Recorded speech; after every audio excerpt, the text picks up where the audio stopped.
Yo no sé si alguna vez habéis visto el programa, aquí en español se llama Cazadores de mitos. No sé si lo habéis visto alguna vez el programa.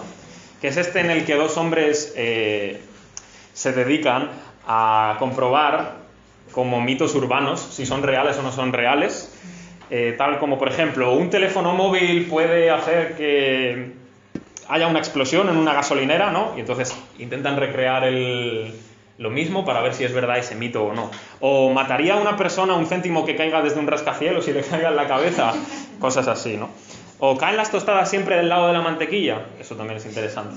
Porque seguro que a más de uno le ha pasado que se le ha caído por ahí. Y resulta que es un mito, ¿eh? Pero bueno. Os lo dejo para que veáis Cazadores de mitos. Pues eso, ¿no? Intentan como recrear las mismas situaciones para saber si ocurre esto, o sea, si realmente, pues eso, es verdad o es un mito. Y curiosamente cuando hablamos de la fe cristiana, del cristianismo, o de la fe que tenemos como cristianos, hay muchos mitos también.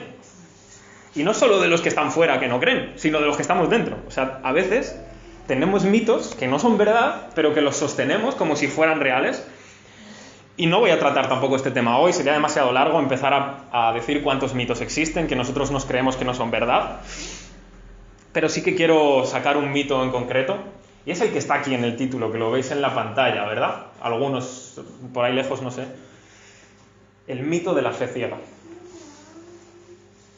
Sí, cuando te dicen que los cristianos tenemos fe ciega en Dios. Bueno, hoy voy a decir una cosa que aunque suena herejía no lo es. Los cristianos no tenemos fe ciega en Dios. Eso es mentira. La fe no es ciega. Para nada. Y hoy lo quiero demostrar para que veáis que la fe verdaderamente no es como, bueno, pues, en fin, a ver qué hay, me voy a tirar ahí.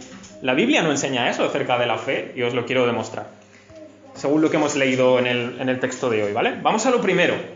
Vamos a tener como 3 definiciones de lo que es la fe según la Biblia, según el capítulo que hemos visto hoy, ¿vale? Y en primer lugar, la Biblia explica que la fe es algo que agrada a Dios. Los que estuvisteis hace 2 semanas, estuvimos viendo el capítulo 10 de Hebreos. Y allí, cuando terminaba el capítulo, decía, el justo vivirá por la fe. Lo explico un poco mejor. Ahora, los que creemos en Jesús, los que creemos que Jesús es el Hijo de Dios, que ha venido a salvarnos, somos declarados justos por Dios. Aunque no lo seamos, pero Él nos dice, ahora eres justo porque has creído en quien verdaderamente es justo, ¿no? Y entonces, una vez que creemos en eso, tenemos que continuar creyendo en eso, ¿no? En que realmente somos justos, en que Jesús ha venido a salvarnos, sin volvernos atrás. Es decir, seguir confiando en que Dios verdaderamente nos ha dado el perdón y la vida eterna, que por cierto, alguien lo ha dicho, ¿verdad? Lo de la vida eterna, Maciel ha dicho antes, es una de las promesas que ha dado Dios, ¿verdad? Y en ese mismo capítulo, el autor de Hebreos nos animaba diciendo que nosotros no somos de los que se vuelven para atrás, sino que somos de los que seguimos para adelante creyendo en Dios. De esa manera preservamos nuestra alma, preservamos nuestra salvación. Pues bien, ahora nos va a explicar en qué consiste la fe, porque en el capítulo 10 solo nos dijeron, el justo vive por la fe, y que no vuelva atrás, sino que siga adelante. Y ahora en el capítulo 11 nos dice qué es la fe, para que podamos tenerla adelante. Y tal y como lo explica, parece que está contradiciendo lo que yo os he dicho al principio. Porque resulta que nos dice que está relacionado con las cosas que no se ven. Entonces, me puedes decir, ¿no me estás diciendo que la fe no es ciega? Pues sí, la fe no es ciega. Tiene que ver con cosas que no se ven, es verdad, pero no es ciega, porque se trata de asuntos que Dios ha prometido, que Dios va a llevar a cabo, aunque todavía no los podamos ver, aunque todavía no se hayan cumplido. Fijaos lo que dice el primer versículo, dice, es pues la fe la certeza de lo que se espera, la convicción de lo que no se ve. Si la fe fuese ciega, como la define aquellos que no son cristianos o que no entienden bien la Biblia, entonces no puede ser ni certeza ni convicción. Si es ciega, no puede ser ninguna de estas dos cosas. Más bien es todo lo contrario. Sería como me lanzo a la piscina a ver si tiene agua o a ver si no tiene agua. O peor aún, me lanzo sin saber si hay piscina. Eso es la fe ciega. Pero la Biblia no explica la fe así. La Biblia explica la fe diciendo que Dios, que no miente, ha prometido algo. Y que aunque todavía no lo podemos ver, podemos confiar en que Dios es tan legal, por así decirlo, vamos a decir, tan real en sus promesas, que lo va a llevar a cabo, que lo va a cumplir. Por tanto, no es una fe ciega, es confiar. ¿Vosotros confiáis en alguien en vuestra vida? ¿Tenéis gente de confianza? Pues supongo que no diríais que es fe ciega, sino que sabéis que son confiables, ¿verdad? Ahora lo vemos un poquito más. Mira, la fe no es ciega por una sencilla razón, porque descansa no sobre nuestras ideas, no sobre nuestras presunciones, no sobre lo que nosotros nos imaginamos, no sobre lo que nosotros suponemos, sino en lo que Dios ha prometido que va a hacer. Y eso es diferente. La fe ciega, si lo podemos llamar así, tiene que ver con lo primero, es decir, con lo que yo supongo, con lo que yo imagino, con lo que yo creo que, con lo que a mí me parece. Eso es fe ciega realmente, porque es que ni ves ni tienes tampoco ningún tipo de certeza en la que confiar. Pero la Biblia dice, no, la fe es la certeza de lo que se espera. O sea, ya hay algo que espero, la convicción de lo que no se ve. O sea, Dios ha prometido algo que va a hacer. Entonces no puede ser ciega, aunque todavía no lo vea. Os voy a poner un ejemplo. Imaginaos, y tenéis que echarle mucha imaginación, que yo fuera una persona 100% confiable. Sé que tenéis que imaginar mucho. Imaginaos, ¿vale? Que yo soy 100% confiable y que absolutamente todo lo que digo lo cumplo. Todo. Nunca fallo. Si digo una cosa es que la voy a hacer. Y ahora mismo yo os dijera, la semana que viene, todos los que hoy habéis estado aquí, si venís, no lo voy a hacer porque eso sería muy feo, ¿vale? Tener a la gente así tampoco... Os reparto 100 euros entre todos. Si yo fuera 100% confiable, o sea, si lo que yo digo lo voy a cumplir, entonces vosotros diríais, bien, yo no veo esos 100 euros, pero la semana que viene vengo y aquí están. ¿Por qué? Porque yo sería alguien que lo que digo lo cumplo. Lo prometo siempre. O sea, lo prometo y lo cumplo, ¿no? No ves esos 100 euros tú ahora. Ahora, tú vienes la semana que viene y aquí están. La fe es eso. Eso es la fe, realmente. Una promesa de alguien en quien puedes confiar 100%, que ha dicho que va a hacer algo y lo va a hacer. Que quizás no sabes cuándo, vale, pero lo va a hacer. Y eso es diferente a la fe ciega, porque la fe ciega es lanzarse y decir, bueno, a ver si pasa algo. No, eso es, va a pasar, sí o sí. Esa es la fe de la que nos está hablando aquí. Y en el versículo 6 la idea se completa, porque nos dice que la fe es algo que a Dios le agrada, es decir, que le gusta, que le complace. ¿Sabes? El que cree en Dios tiene que creer dos cosas mínimo. Uno, que realmente existe. Claro, eso es también por fe, por supuesto. Y dos, que Él recompensa a los que le buscan. Que Él da una recompensa. Claro, para que nuestra fe pueda crecer, para que nuestra fe pueda ser fuerte, para que pueda ser robusta, no podemos conformarnos con decir, sí, yo creo que hay un Dios, yo creo que existe un Dios, que es muy bueno, que perdona y demás. Está bien. Pero claro, esa idea viene de algún sitio, no viene de algo que nosotros nos hemos imaginado y ya está. Viene de la Biblia. De hecho, si lees la Biblia verás que Dios se muestra de esa manera. Pero si nuestra fe va a crecer, si nuestra fe se va a hacer fuerte y se va a hacer firme, lo que debemos hacer es leer un poco más la Escritura, leer un poco más la Biblia, porque allí es donde Dios se ha mostrado y nos ha revelado quién es, ¿no? Es a través de las páginas de las Escrituras. Nuestra fe en Dios no se puede basar en lo que nosotros imaginamos de Dios, en lo que nosotros entendemos de Dios, en lo que nosotros suponemos de Dios, o directamente lo que nos inventamos de Dios, sino en lo que Él ha dicho. Y la mejor manera de ir es acudir al lugar donde objetivamente Él ha dicho algo acerca de sí mismo, es decir, en la Biblia. Esto es igual que cuando alguien habla de ti algo que no es. Es lo mismo. Alguien que no te conoce pero le dice a otra persona cómo tú eres y resulta que no es eso, que no es verdad, o algo que tú has dicho que no es verdad. ¿Verdad? Pues es igual, nosotros actuamos igual con Dios. Nosotros no leemos demasiado a lo mejor la Biblia o lo que sea, no sabemos mucho de Dios y nos dedicamos a decir lo que a nosotros se nos ha venido un día por la mañana acerca de Dios, que lo mismo ni es verdad. Pues igual, Pero él ha decidido revelarse de una manera objetiva, mostrarse, darse a conocer de alguna forma, ¿no? De un lugar donde no hay engaño de su parte, que es a través de la Escritura. Por eso quiero animaros a aquellos que creéis en Dios, a aquellos que leéis la Biblia, o si no lo leéis, que la leáis. Y si no entendéis algo de la Biblia, mi mejor consejo por lo menos es, primero, empieza pidiéndole a Dios que te ayude a entender lo que estás leyendo. Eso es lo primero. Muchas veces a mí me ha pasado que estaba leyendo una porción de la Biblia o algo así y era muy difícil, era muy complicada. Y entonces la primera cosa que se me ocurrió hacer es, bueno, le voy a pedir ayuda al autor de este libro, ¿verdad? Ya que lo tengo bastante cerca. Y os sorprenderá que entendí cosas que no había entendido antes de orar, la verdad. O comprendí cosas que no había comprendido antes de orar. No solo eso, sino que leamos la Biblia como de seguido, por así decirlo. Ese es un consejo también. Es decir, ninguno de nosotros leemos un libro, empezamos por la página 1, luego nos vamos a la 500, ¿verdad? O sea, vamos en orden. La Biblia también es un libro que va en orden, realmente. O sea, Dios se ha ido mostrando poco a poco a lo largo de los siglos a la humanidad. Y si tú lees de seguido, te vas a enterar mejor de que si tú dices, hoy me siento triste, voy a buscar un texto que hable de la tristeza. Hoy me siento feliz, voy a buscar un texto que hable de la felicidad, porque al final no estás conociendo a Dios, estás cogiendo tus sentimientos, poniéndolos en la Biblia y ya está. Pero no estás conociendo a Dios que te habla en cualquier circunstancia. A lo mejor estás triste y Dios te habla otra cosa en medio de ese día, solo porque sigues el orden, por así decirlo. Y lo tercero que os diría es que a veces es posible que tú leas la Biblia y no la entiendas.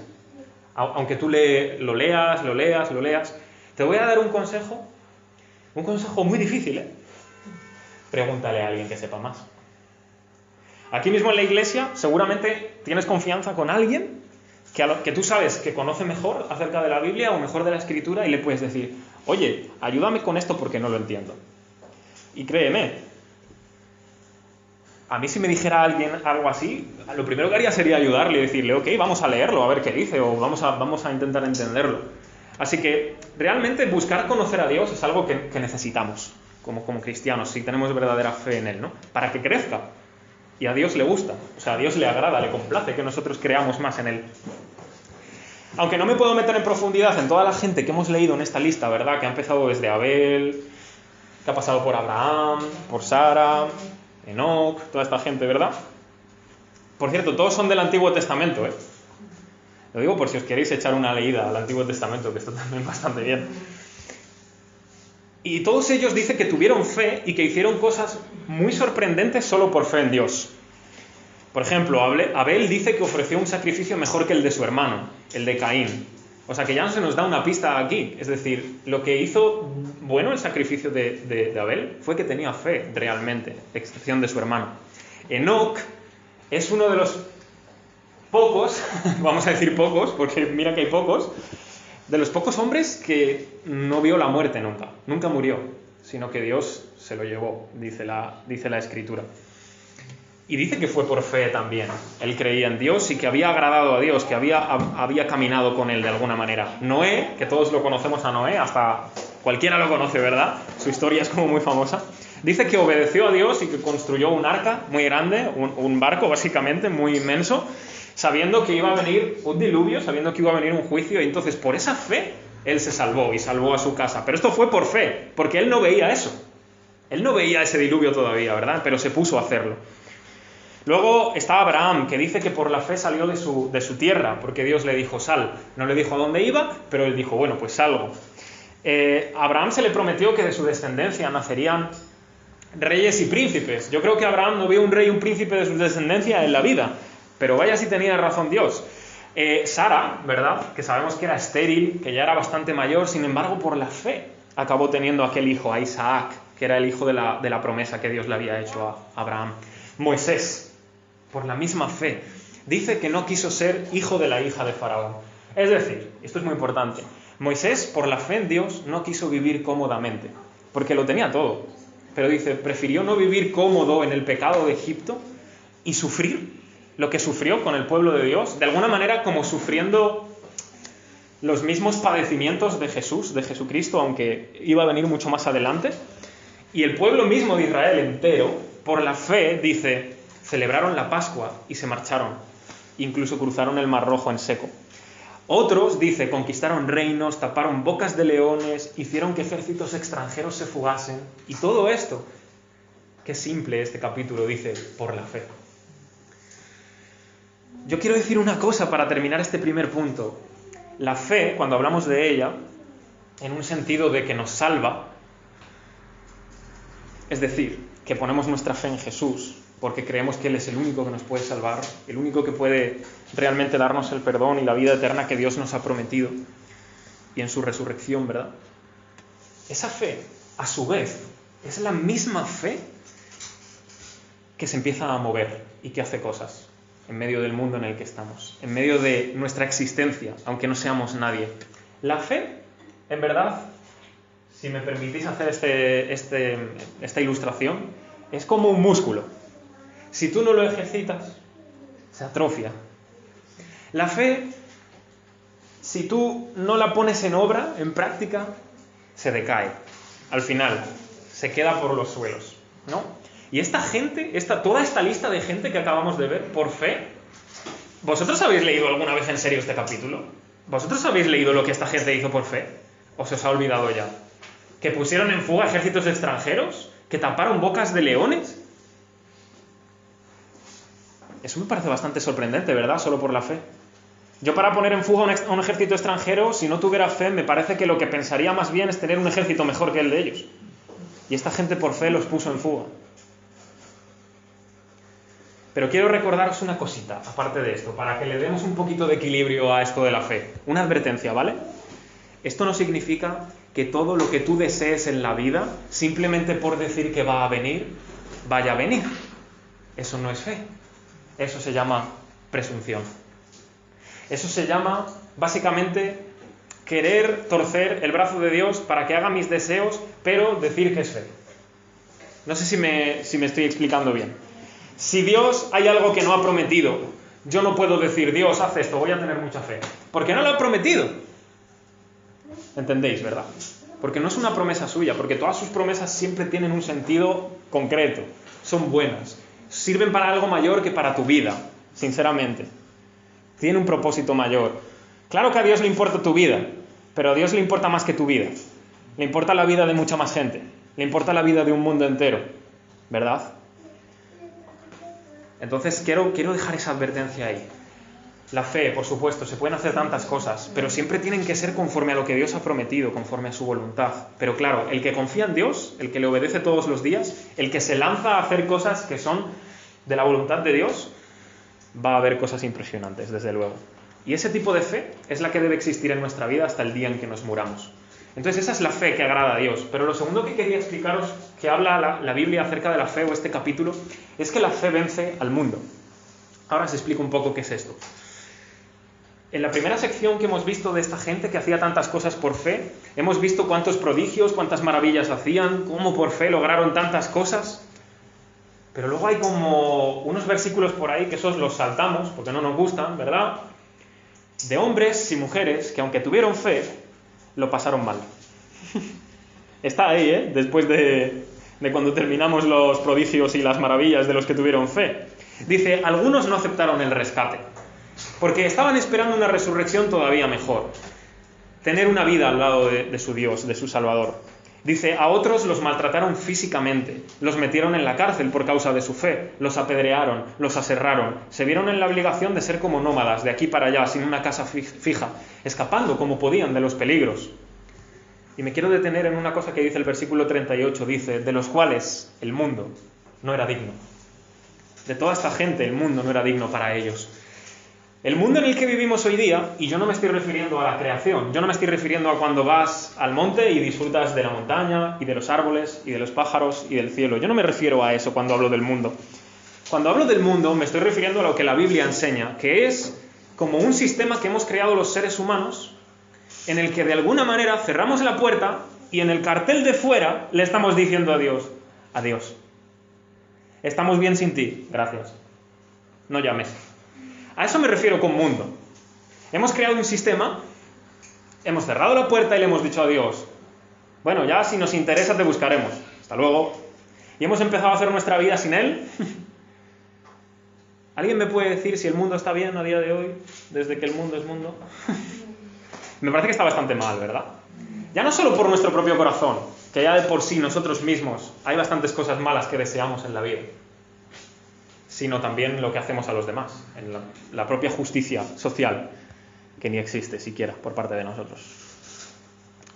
En ese sentido, en el sentido del mundo como lejos de Dios, como en el pecado, no es digno de nosotros, no nos gusta.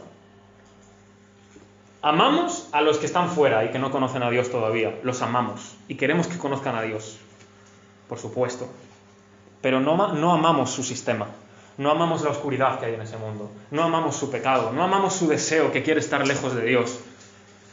No lo amamos porque nos hemos dado cuenta de que al final ahí fuera sin Dios no somos nada, que no queremos seguir perpetuando la misma cosa, que queremos ser distintos, que queremos ser diferentes, que Dios ha puesto en nuestro corazón un deseo completamente distinto. Pero ¿sabes? Cada uno de nosotros que ya no amamos ese mundo, no podemos decir, soy mejor que los demás, me di cuenta. No, amigo, fue por la pura gracia de Dios que nosotros nos dimos cuenta. Fue su luz alumbrándonos y diciendo, ahora entiendo. No hay nada que nosotros podamos decir y ensoberbecernos y ser orgullosos. Nosotros lo hicimos, nosotros lo conseguimos. Pero ¿por qué hay esta lucha? ¿Por qué este mundo que está fuera y que está lejos de Dios y nosotros que por su gracia nada más creemos en Él, por qué existe esa lucha entre nosotros? Es muy fácil, la Biblia lo explica. Porque la luz y la oscuridad no tienen nada que ver, básicamente. Porque el bien y el mal no pueden convivir. Porque la santidad de Dios y el pecado no pueden estar juntos. No se pueden casar. Es imposible. Es por eso que no amamos este mundo y que no somos dignos, o que no es digno de nosotros este mundo. En verdad lo que queremos es amar a la gente que está ahí, pero ya no buscamos la compañía de estas cosas malas o de esta oscuridad. Porque el Espíritu Santo que está dentro de nosotros es como que nos hace sentir un poco incómodos, un poco molestos con eso. Ya es como, no nos agrada, no nos gusta, ¿no? Así que este mundo ya no es digno de nosotros, sino otro muy diferente. Que la Biblia también nos habla que en el día final llegará. Una nueva tierra, un nuevo cielo, donde ya no habrá dolor, donde no habrá llanto, donde no habrá enfermedad, donde no habrá muerte. Y la vida que tendremos con Dios será exactamente tal y como Él la planeó desde el principio. Al igual que todo este ejemplo de personas que hemos visto que hicieron grandes cosas por la fe, o incluso aquellas que sufrieron, nosotros debemos seguir su ejemplo. Es decir, debemos vivir por fe cada día de nuestra vida. Y es posible que por medio de esa fe ocurran cosas muy extraordinarias. Puede serlo, ¿eh? No lo voy a preguntar, pero si preguntara a alguno de vosotros, probablemente me daría algún testimonio de algo extraordinario que ha visto en su vida, que Dios ha hecho en su vida, solo por creer, en fin, solo por la fe. Pero yo quiero rescatar también el otro lado, que a veces es posible que en este mundo en el que vivimos, por nuestra fe, nos veamos en situaciones difíciles, en situaciones complicadas, en situaciones que no nos gustan. Pero sigue la lógica, ¿no? Sigue la lógica aplastante. Si el mundo no cree en Dios y tampoco quiere tener nada que ver con Dios, entonces ¿cómo van a tratar a aquellos que creen en Dios? ¿Lógica? No creo que no tengo que dar la respuesta, ¿verdad? Y sí, es verdad. A la mayoría de nosotros que vivimos en Occidente, que vivimos en Europa, que vivimos en España, que vivimos en Madrid, por nuestra fe es posible que ni nos peguen ni nos maten. Vale. Pero a lo mejor es posible que condesciendan un poco con nosotros y digan, bueno, pobrecitos, déjales que crean en lo que creen. O nos traten de tontos o de locos, como si no pensáramos, como si se nos hubiera olvidado pensar, como si ya no tuviéramos cerebro, como si no nos gustase la ciencia, o como si no nos gustase la filosofía. Claro, si somos iguales que el resto, pero creemos en Dios y entendemos que Dios es real, que Dios existe, que el mundo no se puede solo explicar con lo que ellos me dicen. Hay muchas cosas realmente. Entonces, posiblemente más de uno de vosotros aquí en España, en Madrid, en Europa, ya habéis sentido eso. Que cuando habéis compartido vuestra fe es como, madre mía, vaya tonto, creyendo en Dios en el siglo XXI. Ya no necesito a Dios, ¿ok?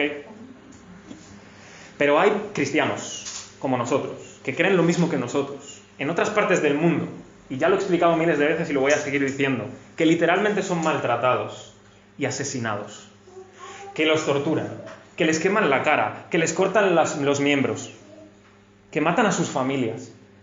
¿Y sabes por qué lo hacen? Porque creen en Jesús. Esa es la única razón. ¿A ti te parece normal? Porque a mí me parece una locura. Pero es la realidad. Hay gente, nuestros hermanos en la fe, sufriendo eso. Por eso digo que quizás aquí a nosotros no nos maten o no nos quemen la cara. Quizás solo sea una burla. Pero en otros lugares los matan solo por creer en Jesús. Este mundo está loco. ¿Veis por qué digo que el mundo no está muy bien de la cabeza?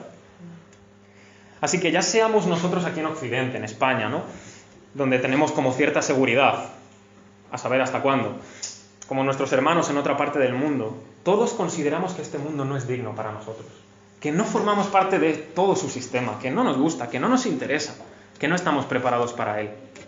El apóstol Juan, en su primera carta, dijo una cosa súper interesante. Os lo voy a leer, ¿vale? No hace falta que lo busquéis, pero para que estéis atentos. Dijo: porque todo lo que es nacido de Dios vence al mundo. Y fijaos lo que dice. Y esta es la victoria que ha vencido al mundo. Atento, que a lo mejor te piensas que va a decir una espada o una pistola. Dice: nuestra fe. Esa es la victoria que ha vencido al mundo, nuestra fe. Dice: ¿quién es el que vence el mundo? Sino el que cree que Jesús es el Hijo de Dios. Esto es sorprendente. Para mí es asombroso. Y tú me podrías preguntar: Jesús, ¿y por qué eso es una victoria?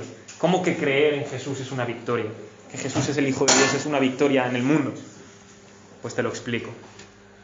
El mundo, al menos la gran mayoría de gente con la que yo me he encontrado, y me encuentro con gente muy buena gente, aunque no crean en Dios, y de verdad que me la encuentro, y son buena gente. Pero al final lo que hay en su corazón es: ¿Dios? Eso es para gente débil. Eso es para gente que no puede vivir la vida por temor a la muerte. Dios no existe. Si yo puedo ser bueno sin necesidad de Dios. Pues sí, puedes ser muy bueno. Puedes hacer muchísimas cosas buenas, de hecho. Me lo creo. Lo veo todos los días. Hay gente que no cree en Dios que hace cosas buenas. Pero ¿sabes qué pasa? Que tú eres bueno comparado con otros. Yo comparado con alguien, yo comparado con un violador, soy un santo. Yo comparado con Dios, amigo, yo comparado con Dios soy un demonio. Porque yo no soy tan santo como Dios. Yo no soy tan bueno y tan justo como Él. Yo no busco verdaderamente el bien para los demás al final. Al final busco lo que quiero para mí. Y a veces, hago alguna buena obra y después la publico en Facebook. Y después la publico en YouTube y en Instagram, para que todo el mundo vea lo bueno que soy. Entonces yo comparado con Dios no soy nada. Pero ¿sabes? Es que esto es la realidad de la Biblia.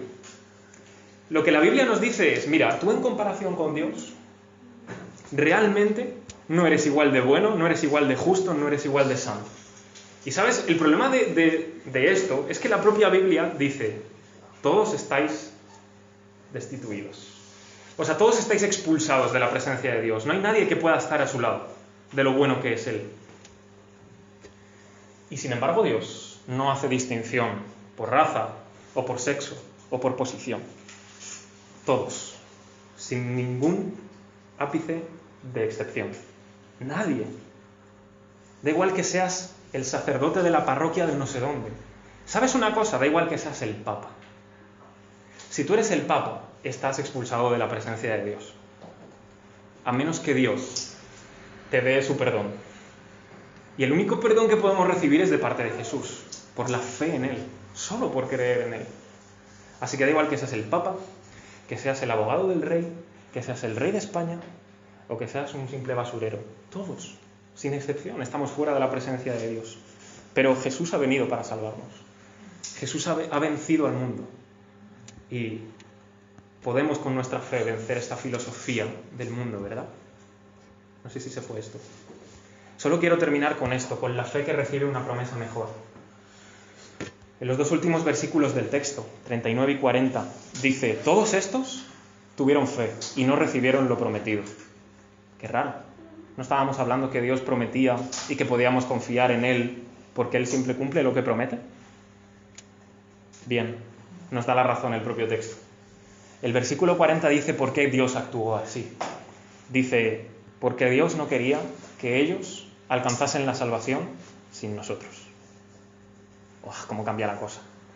Dios quería que los más antiguos que tuvieron fe en Él, como los que tendremos fe ahora, y como los que tendrán fe en el futuro hasta que este mundo se acabe, todos juntos, estemos salvados, estemos con Él en su presencia. O sea, básicamente lo que Él quería era eso, que todos tuviéramos la misma fe en Jesús. Claro, los que vivieron antiguos a nosotros, ellos no conocían a Jesús, pero Dios les hizo la promesa de que los salvaría. Y ellos, por fe, aunque no sabían ni quién iba a ser Jesús, ni quién iba a ser el Mesías, ni lo que iba a hacer, ni lo que iba a decir, tenían fe. Y esa fe los salvó. Y ahora nosotros miramos para atrás, porque conocemos a Jesús. Ellos miraban para adelante y nosotros para atrás. Pero ¿te has dado cuenta que los dos tenemos que mirar con fe?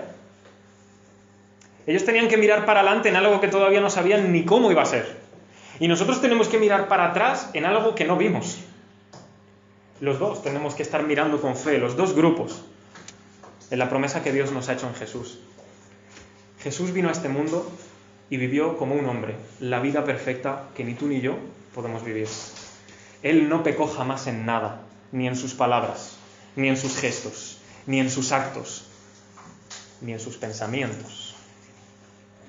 Todo lo que hizo Jesús lo hizo a la perfección y siempre agradó a Dios, a su Padre, siempre todo lo que hizo. Y tú me puedes preguntar, Jesús, ¿y por qué era tan importante que Jesucristo viviera una vida perfecta sin pecado? Te lo respondo, porque Él era nuestro sustituto. Él era nuestro sustituto. Lo que Jesús decidió, y esto es asombroso para cualquier mente, siendo Dios, lo que Él decidió es ponerse en nuestro lugar. Cuando no debería de haberlo hecho, cuando no tendría por qué haberlo hecho. Él decidió ponerse en nuestro lugar. Él nos sustituyó en la vida y en la muerte. ¿En la vida cómo? Vivió una vida perfecta, vivió una vida de santidad delante de Dios. Y en la muerte nos sustituyó en el castigo que nosotros nos merecíamos. Porque Él fue a la cruz, eso es lo que significó. Nosotros no nos merecíamos el castigo por nuestro pecado, pero Él vino y lo asumió. Pero decididamente, por amor, no porque le tocó, sino porque quiso. Nuestro problema es que no podemos vivir una vida de santidad y en perfección delante de Dios. No te preocupes. Jesús vino al mundo y vivió una vida en santidad y perfecta delante de Dios por ti. Nuestro problema es que nos merecemos el castigo en el infierno por nuestro pecado. No te preocupes. Jesús vino como un ser humano, murió en la muerte en la cruz por nuestro pecado y ahora no hay castigo para nosotros si creemos en Él. Ese es el Evangelio, esas son las buenas noticias de Dios, que da igual quién seas, lo que hayas hecho. El dinero que tengas, tu posición, tu raza, tu sexo, que me da igual lo que seas. Que estamos lejos de la presencia de Dios, pero que Jesús ha venido para salvarnos. Y que solamente la fe en Él, solamente creer en Él, es suficiente. Que creamos en Él, que confiemos verdaderamente en Él. En que Él vino a vivir y a morir por nosotros en nuestro lugar y darnos el perdón y la vida eterna. Esta es la mejor promesa que Dios nos ha dado. Es la promesa donde todas las demás promesas van a parar. Es la promesa donde todas las demás, como si fueran ríos o afluentes, van al río principal. Es la promesa donde el resto de las demás promesas, como ríos, van a parar al mar.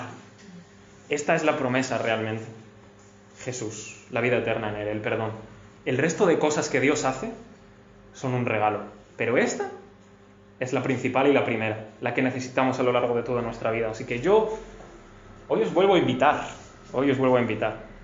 que nos lancemos a este océano sin miedo, a un mar lleno de gracia por parte de Dios, de misericordia, de perdón, de vida eterna, y que huyamos de la sequedad, de la sequía y del desierto que vamos a tener fuera sin Él, sin Dios.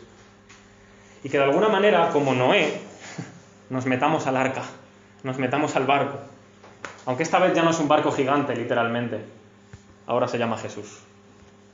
Ahora nos metemos en Él de alguna manera, nos unimos a Él en su vida y está todo resuelto. Sinceramente, ese es el Evangelio. Que Dios nos ama, a pesar de nuestra locura y de nuestra maldad, y que solamente la